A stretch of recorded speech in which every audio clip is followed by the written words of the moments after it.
Charter Local Edition. I'm Brad Pomerantz. We are in Lansing today, joined by John Prost. He is a member of the Michigan State Senate. So I want to speak with you about organ donation. I have a personal story. My uncle, my wife's uncle, needed a kidney. He got one from his son. It was life-changing. It's been over a year, and we're going to have my uncle around for that much longer. And that is exactly the reason that this is such an important topic. Organ donation saves lives. Right. There is just no two ways about it. And virtually everybody that I run into has a story of somebody that they know, Right. or a family member like you and your family.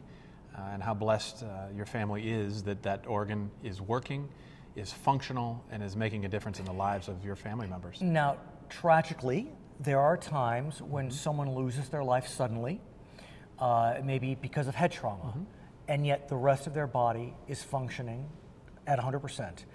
And in those cases, those organs may be harvested. I know that term may be harsh, but that's the term. That's right. For the benefit of those still with us. Exactly. And as tragic as those circumstances are, Right.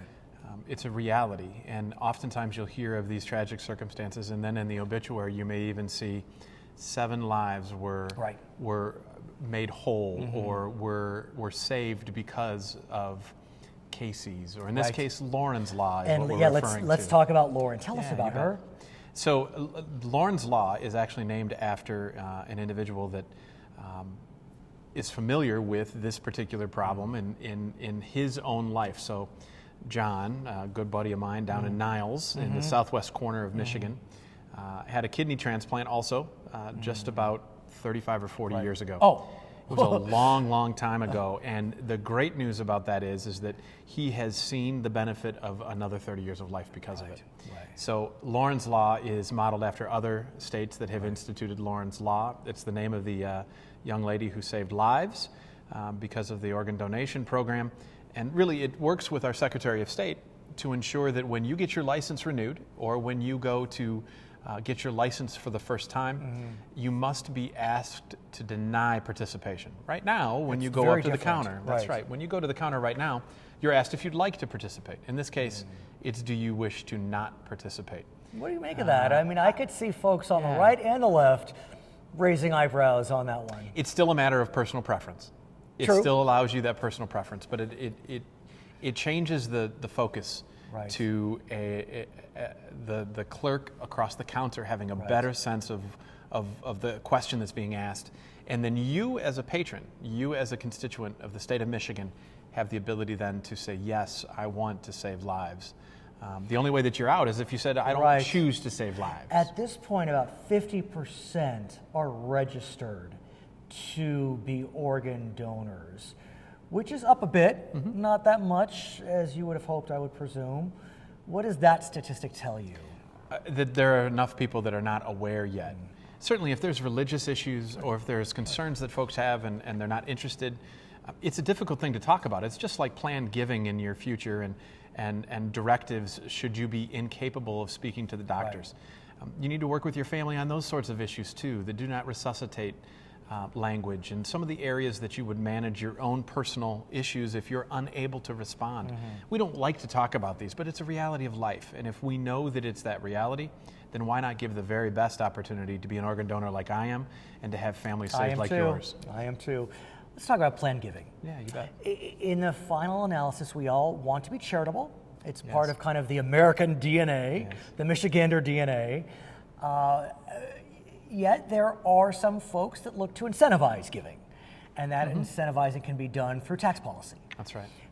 Federal policy allows for some incentivizing for charitable giving. Many states allow deductions for charitable giving. What's the law in Michigan? The state of Michigan in 2011 changed the entire tax code. And we did so under the idea that we want to be as attractive as possible where everybody is treated equally.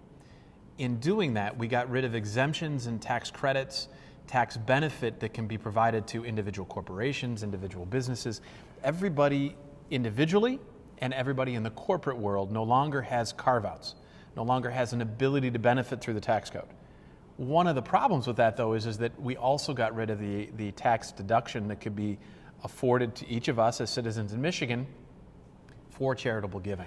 And I want to talk about that in a moment, but I want to back up and kind of talk about the policy behind the tax code. Philosophically, what do you think about the government looking to incentivize or disincentivize behavior based upon tax code? Philosophically, I think it makes perfect sense the government be as light a touch as possible and hands-off. So I was supportive of all of those changes. But I also know that we've seen a reduction in overall contributions to charitable organizations. Senator Shoemaker's bill would reinstate that. So I think it makes some sense for us to look in some areas that are very targeted, are very select. And look, charitable contributions are really, as you said, it's part of the DNA of Michigan citizens, taking care of one's neighbor.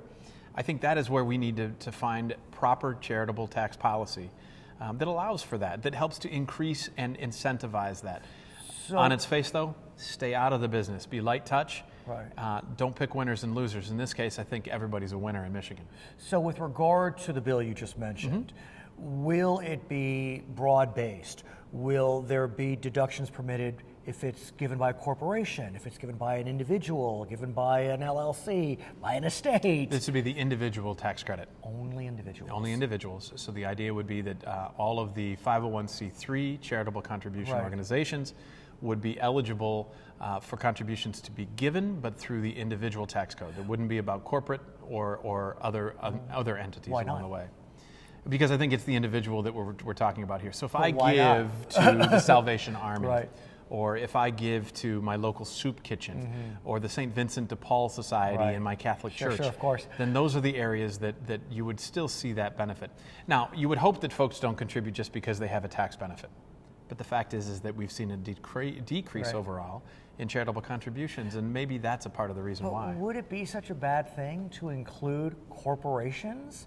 Because look, for better or for worse, corporations have more money than individuals. And if the goal, I mean, we think about, what was the first President Bush's cliche about the lights? I'm trying to remember it, but you know, just that 1,000 points of light. 1,000 points of light. I mean, that we're part of kind of a community. And so, you know, look, I'm just playing it out with you, but why not include corporations? I think right now we look at this and say, how can we narrowly treat the tax code in a way that incentivizes future contributions for our neighbors, for the charitable organizations that work in our communities in Southwest Michigan, for me, or any place in the state of Michigan. And I think that this change in tax code in 2011 has benefited the state in its entirety. The question is, how can we help to incentivize that charitable giving for our neighbors? So let's talk about the reality. You need to get so many votes in the Senate, so many votes in the House. That's right. Got to get the governor on board. What do you think? Because on the one hand, it feels good. I can see it being bipartisan. But do you even want to open the 2011 law? That is a lot of the conversation that's happening right now. And I know Senator Shoemaker, I'm a co-sponsor of that bill. She's working very hard to try to get that as a part of our discussion going forward. When it comes to some of the tax code issues that we face, we're going to continue to have to look towards making Michigan as competitive as possible for job growth, job creation, and making sure that we compete on a level playing field with states who use other tax incentives, who use cash contributions to corporations to come to their state. I think about the film credit. That was an issue we discussed a few months back. That's exactly right. And while the film credit didn't land jobs that became permanent Michigan-based jobs, which is one of the big rubs with it, we look towards the tax code, though, and understand that that is one of the components of competitiveness. And so we can't just look the other way with the tool chest full of opportunities that exist in Indiana that I compete with every day. His name is John Prost. He is a member of the Michigan State Senate. He is the chair of the Nonprofit Caucus as part of the Michigan Legislature. My name is Brad Palmer. We're in Lansing today, and this is Charter Local Edition. Thanks,